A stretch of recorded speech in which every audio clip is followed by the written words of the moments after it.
Bismillahirrahmanirrahim. Assalamualaikum warahmatullahi wabarakatuh. Baik, kita ketemu lagi dalam mata kuliah psikologi konseling. Pada pertemuan kali ini kita akan membahas masalah teknik-teknik dasar wawancara konseling ya. Jadi saya yang akan membimbing kalian dalam mata kuliah ini ya, Erna Widya Astuti ya. Jadi Ibu harap kalian semua bisa menyimak dan memahami penjelasan dari saya ya. Seperti yang sudah pernah saya jelaskan dalam mata kuliah psikologi konseling ini, selain kita menguasai pendekatan-pendekatannya, kita juga harus menguasai teknik-teknik dalam melakukan wawancara konseling. Dan ini adalah teknik-teknik dasar yang harus kalian punyai ya, sehingga kita bisa disebut dengan konselor yang profesional. Ingat ya, konseling itu adalah rohnya dari psikologi ya. Pelengkapnya adalah alat testing. Semakin lengkap antara konseling dan alat testingnya, maka kita memahami klien kita dengan baik. Oke, kita akan mulai ya dengan pengertian konseling.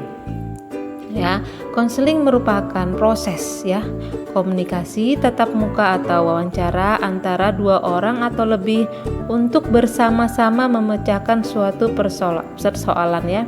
Jadi di sini ada persoalan ya, ada masalah. Dan kita bersama-sama, kita tidak mengambil keputusan untuk klien, tetapi kita membantu klien untuk bisa membuat suatu keputusan ya dalam proses konseling ya. Ingat, bukan konselornya yang membuat keputusan, tetapi kita hanya membantu klien untuk bisa mengambil keputusan. Lanjut, kita masuk ke teknik-teknik dasar wawancara konseling. Yang pertama ada teknik opening. Sesuai dengan kata-katanya, opening itu mempunyai arti pembukaan, yaitu merupakan teknik untuk membuka atau memulai suatu wawancara atau hubungan konseling. Sedangkan hal-hal yang perlu dilakukan dalam teknik opening ini yaitu menyambut kehadiran klien, membicarakan topik netral, dan memindahkan pembicaraan topik netral ke dalam permulaan konseling. Paham ya? Kemudian dalam opening ini ada penyambutan. Ada yang verbal, ada yang non-verbal. Kalau yang verbal itu konselor memberi atau menjawab salam, menyebut nama klien, mempersilahkan duduk dan lain-lain ya. Jadi itu merupakan penyambutan dalam bentuk verbal ya. Yang kedua non-verbal ya. Konselor segera membukakan pintu ruang konseling, menjabat tangan, tersenyum dengan ceria, mendampingi dan mengiringi klien saat menuju tempat duduk, menempatkan klien pada tempat duduk yang lebih baik atau yang diinginkannya ya. Dan kita duduk sesudah klien duduk ya, jangan kita duduk duluan, kita mempersilahkan klien kita untuk duduk duluan. Nah, ini yang pertama tadi penyambutan, yang kedua pembicaraan topik netral ya, B-nya ya. Yang pertama, topik netral adalah bahan pembicaraan yang sifatnya umum dan tidak menyinggung perasaan klien ya. Bahan topik netral itu merupakan kejadian-kejadian hangat di lingkungan klien, misalnya hobinya ya. Terus bahan-bahan atau gambar yang ada di ruang konseling bisa tuh kita angkat sebagai topik netral, atau potensi lingkungan asal klien dan lain-lain. Itu merupakan topik netral ya.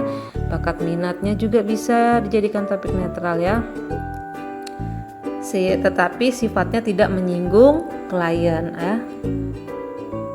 Kemudian yang C ada pemindahan topik netral ke permulaan konseling. Yang pertama menggunakan kalimat jembatan, misalnya setelah kita membicarakan bla bla bla bla ya, isi dari topik netral ya. Kemudian kita bicara lagi, barangkali ada sesuatu hal yang perlu kita bicarakan bersama dalam pertemuan ini. Itu yang pertama ya. Yang kedua, mengembangkan sebagian topik netral, misalnya Itu tadi prestasimu di bidang olahraga. Lalu bagaimana dengan prestasimu dalam perkuliahan? Nah, itu yang kedua. Jadi itu merupakan pemindahan topik netral ke permulaan konseling. Paham ya? Kemudian masuk ke teknik acceptance. Ya, pengertiannya acceptance apa? Penerimaan. Ya, adalah teknik yang digunakan konselor untuk menunjukkan minat dan pemahaman terhadap hal-hal yang dikemukakan klien. Bentuknya yang pertama itu ada verbal. Yang pertama bentuk pendek. Contohnya teruskan atau terus. Oh ya. Lalu kemudian ya. Dan lain-lain ya, itu merupakan bentuk pendek dari verbal. Yang kedua bentuk panjang. Contohnya kata-katanya ya, saya memahami, saya menghayati, saya merasakan, saya mengikuti, dan lain-lain. Kemudian ya, yang B non-verbal berupa anggukan kepala, posisi duduk condong ke depan, perubahan mimik, memelihara kontak mata, dan lain sebagainya ya. Contohnya nih, ini dialog antara klien dan konselornya ya. Kliennya, Bu, saya selalu kesepian sejak ditinggal pacar saya. Saya dapat memahami perasaan Anda. Nah itu ya, ada kata-kata saya dapat memahami ya. Kemudian kliennya ngomong lagi, bagaimana tidak kesepian Bu? Yang biasanya dia apel setiap 3 hari sekali sekarang tidak lagi. Kemudian konselornya merespon dengan mengangguk-anggukkan kepala sambil bersuara ya. Pada contoh tersebut itu ada sudah ada bentuk verbal dan non verbalnya ya. Situ ya. Kalian bisa mencari sendiri di situ ya. Kemudian teknik selanjutnya ada restatement. Restatement itu artinya pengulangan kembali. Merupakan teknik yang digunakan konselor untuk mengulang atau menyatakan kembali pernyataan klien, bisa sebagian atau seluruhnya yang dianggap penting. Ya, caranya yang pertama, pengulangan harus persis sama dengan pernyataan klien, tidak boleh menambah atau menguranginya. Yang kedua, intonasi konselor hendaknya bervariatif dengan memperhatikan pernyataan klien. Jadi harus tepat ya.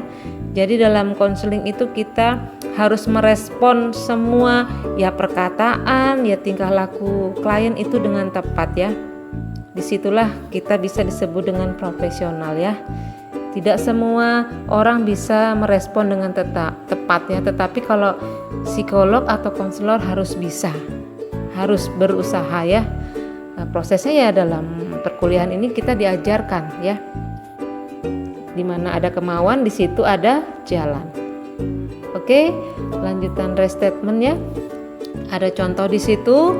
Kliennya, sebetulnya saya ingin masuk jurusan akuntansi, tetapi ibu saya tidak setuju bila saya memasuki jurusan tersebut. Kemudian konselornya merespon dengan teknik restatement ya, ibu tidak setuju. Bisa juga ibu Anda tidak setuju. Gitu ya. Lanjut ke teknik selanjutnya, ada reflection of feeling atau ROF kalau disingkat ya. Pengertiannya yaitu pemantulan perasaan, merupakan teknik yang digunakan konselor untuk memantulkan perasaan atau sikap yang terkandung di balik pernyataan klien ya. Bentuk respon konselor didahului oleh apa? Oleh kata-kata pendahuluan seperti agaknya, sepertinya, tampaknya, rupa-rupanya, kedengarannya, naga-naganya, dan lain sebagainya. Kemudian hal-hal yang perlu diperhatikan dalam ROF ini, pertama, hindari stereotip ya. Apa itu stereotip? Silakan dicari ya. Yang kedua, pilih waktu yang tepat untuk merespon pernyataan klien ya. tidak semua waktu dan saat yang tepat untuk bisa merespon. Cari yang tepat ya. Kalau memang harus kita refleksikan perasaannya, di situ kita harus menggunakan teknik ini ya. Yang ketiga, gunakan kata-kata perasaan yang melambangkan perasaan atau sikap klien secara tepat. Contohnya ya, kliennya nih, Pak, saya sudah belajar dengan giat sebelum menghadapi ujian, tetapi nilai yang saya terima jauh di bawah yang diharapkan. Konselornya memberikan respon dengan teknik ROF ini, yaitu sepertinya Anda merasa kecewa terhadap nilai ujian yang Anda terima. Ya, itu kata-kata ROF-nya di situ sepertinya. Lanjut ke teknik selanjutnya, clarification. Clarification itu nama lainnya klarifikasi ya dalam bahasa Indonesia ya. Jadi kalian tahu dalam bahasa Inggrisnya, tahu juga dalam bahasa Indonesia. Jangan tahu pengertiannya tetapi tidak tahu bahasa Inggrisnya ya. Ini merupakan teknik yang digunakan untuk mengungkapkan kembali isi pernyataan klien dengan menggunakan kata-kata baru dan segar. Bentuknya, respon konselor didahului dengan kata-kata pendahuluan, misalnya ya kata-katanya pada dasarnya, pada pokoknya, pada intinya, singkat kata, dengan kata lain, dan lain sebagainya. Lanjut ya, contoh pertama dari clarification atau klarifikasi ya. Kliennya, saya pernah meminjamkan buku catatan kuliah psikologi pendidikan kepada Ari, tetapi ia tidak mengembalikannya lagi kepada saya. Kemarin lusa adiknya si Ami mau pinjam buku psikologi belajar pada saya lagi. Saya tidak memberinya, Pak. Dia kan adiknya Ari. Sudah tentu dia juga tidak akan mengembalikan buku yang dipinjamnya itu pada saya. Kemudian konselor merespon dengan teknik klarifikasi ini. Dengan kata lain, Anda menyamakan Ami dengan Ari, gitu ya, dengan kata lain ya kata-katanya ya. Lanjut yang ke contoh 2. Kliennya ya, begini Pak, saya sekarang ini dalam keadaan sulit. Setelah lulus nanti, saya ingin berwira swasta dengan membuka usaha kecil-kecilan di rumah. Tetapi ibu menginginkan saya jadi pegawai negeri. Katanya jadi pegawai negeri itu lebih tenang dibandingkan dengan jadi seorang wirausahawan. Kemudian konselornya merespon dengan teknik klarifikasi. Pada dasarnya ada perbedaan keinginan antara Anda dengan ibu Anda dalam hal pilihan pekerjaan. Itu ya pada dasarnya ya, di situ kata-kata yang digunakan untuk teknik ini ya. Pada contoh ini ya. Paham ya? Baiklah. Ya, sekian dulu dari Ibu materi teknik dasar wawancara konseling tahap 1 ya. Karena ada 3 tahap yang akan berikan. Semoga kalian semua paham. Jika tidak paham bisa ditanyakan kepada Ibu atau via grup. Oke, Ibu akhiri dulu ya kali ini. Assalamualaikum warahmatullahi wabarakatuh.